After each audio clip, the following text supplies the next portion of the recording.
Lantas bagaimana mengatasi masalah bantuan sosial ini? Kita sudah bergabung dengan Wali Kota Makassar, Muhammad Ramdan Pomanto. Pak Dhani, selamat sore. Selamat sore, Assalamualaikum warahmatullahi wabarakatuh. Waalaikumsalam warahmatullahi wabarakatuh. Pak Dhani, ada 34.000 data penerima bantuan sosial di Makassar yang hilang atau berkurang ya. Bagaimana ini sebenarnya kronologinya, Pak? Ya. Jadi tanggal 23 malam, PLT Kadinsos datang ke saya melaporkan keputusan di mana dari surat itu terlihat sisa 11.025 penerima manfaat dari 45.000 sebelumnya. Maka saya cukup kaget karena setahu saya dari dulu penerima manfaat itu sekitar 44.000. Tentunya kalau pandemik ini kan mestinya naik. Nah, kemudian saya menanyakan, kenapa, apa masalahnya? Ternyata ada pada bandwidth, berarti technical yang salah ini adalah masalah technical. Nah, ini kan sebenarnya hal-hal yang sedang kami rapikan di Kota Makassar. Karena hari ini saya tepat usia pemerintahan saya baru satu bulan. Nah, sehingga saya merasa bahwa memang banyak hal-hal yang mundur di Kota Makassar yang kemudian kami harus perbaiki. Salah satu adalah menyangkut penerima manfaat ini. Nah, kemarin juga Bu Menteri Sosial sudah memberikan waktu ya Pak, hingga Sabtu malam, tepatnya pukul 11 malam, untuk melakukan revisi data penerima bantuan sosial itu. Apakah apa yang sudah dilakukan Pak?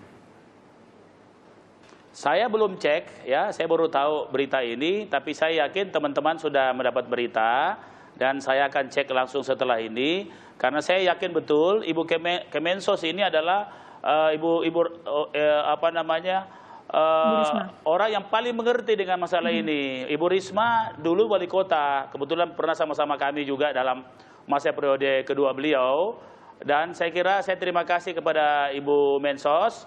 Dan insya Allah kami akan segera membenahi dalam batas waktu yang telah ditentukan. Berarti artinya akan dilakukan revisi data begitu Pak, dari 34 data penerima bansos yang seharusnya mendapatkan, ini akan dimasukkan kembali ke dalam list atau seperti apa? Ya, saya kira secara maksimal kita akan masukkan apa yang menjadi bahagian dari persyaratan untuk penerima manfaat. Ya, termasuk update datanya. Karena dari pada saat kami dulu dalam proses politik kemarin, kami menerima banyak keluhan klise yang memang biasa biasa kami dengar di seluruh kota dan di seluruh kota di Indonesia, tentang banyaknya orang yang semestinya mendapatkan manfaat, ya, sebagai penerima manfaat, tetapi namanya tidak ada. Nah, saya kira ini momen yang baik untuk sekaligus merevisi itu. Oke, berarti artinya akan direvisi ya Pak, akan diupdate kembali data penerima bansos ini yang kemarin hilang 34.000 untuk dimasukkan kembali ke data, karena ini waktunya hingga besok Pak, hari Sabtu pukul 11 malam. Iya. Oke. Iya, jadi saya kira kita akan maksimalkan, ya. Oke, Pak, terkait dengan program Makassar Recovery ini, apakah bisa mengatasi hal ini Pak?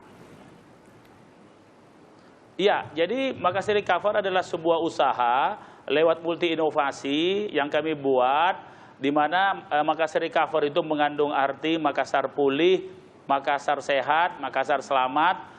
Kalau kita lihat dari kepanjangannya, Recover itu adalah kepanjangan daripada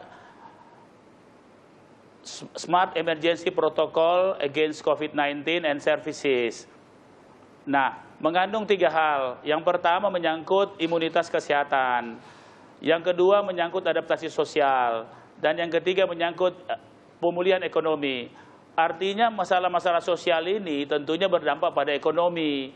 Nah, sehingga penerima manfaat ini tentunya dengan apa yang dia peroleh akan mampu menjadikan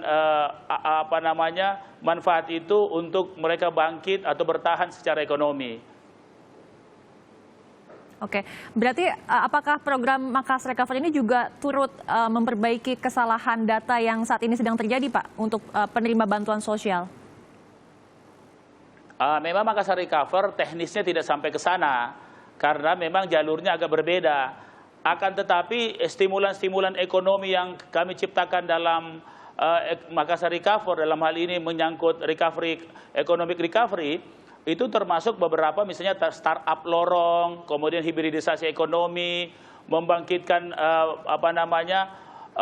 ekonomi hulu hilir yang semuanya berbasis pemberdayaan masyarakat yang merupakan intervensi pemerintah, dan banyak kegiatan lain. Misalnya di kantong-kantong kemiskinan, misalnya di lorong ada 5.000 lorong wisata, ada hari ojol. Nah, banyak inovasi-inovasi yang kami kumpulkan dalam satu momen Makassar Recover ini. Oke, sejauh ini apa saja Pak program Makassar Recover yang sudah dilakukan untuk penanganan pandemi COVID-19? Paling tidak yang pertama adalah kami sedang melaksanakan vaksinasi dengan sebuah istilah yang membuat antusiasme masyarakat begitu tinggi.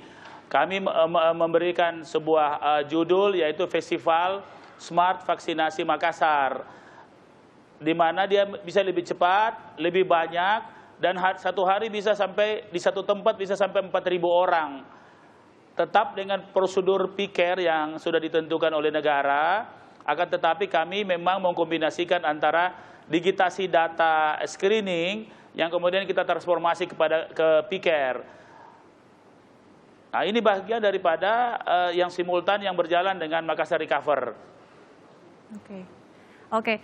Pak, ini pertanyaan terakhir Pak. Tadi Bapak juga menyebutkan kesalahan data tadi itu adalah kesalahan teknis begitu ya. Lantas apa yang kemudian akan dilakukan oleh pemerintah Kota Makassar untuk kedepannya tidak kembali terulang adanya kesalahan data hingga mencapai puluhan ribu, 34.000 data yang hilang begitu? Ini kan sebenarnya kesalahan sangat fatal. Pada saat kami memerintah 2 tahun lalu, jadi 5 tahun periode pertama, ini tidak pernah terjadi. Nah, setelah 2 tahun kekosongan ini, ternyata banyak hal-hal yang secara kepedulian agak tidak terlalu seperti dulu lagi. Nah, sehingga yang kami lakukan adalah membenahi secara total, baik organisasi, baik sistem, prosedur, dan kemudian kami ingin mengkoneksikan dengan sistem smart yang ada di Kota Makassar. Kita punya Sombere Smart City, dan kita simultankan dengan Makassar Recover, agar semua saling menjaga, sistem ini saling menjaga, saling mengontrol.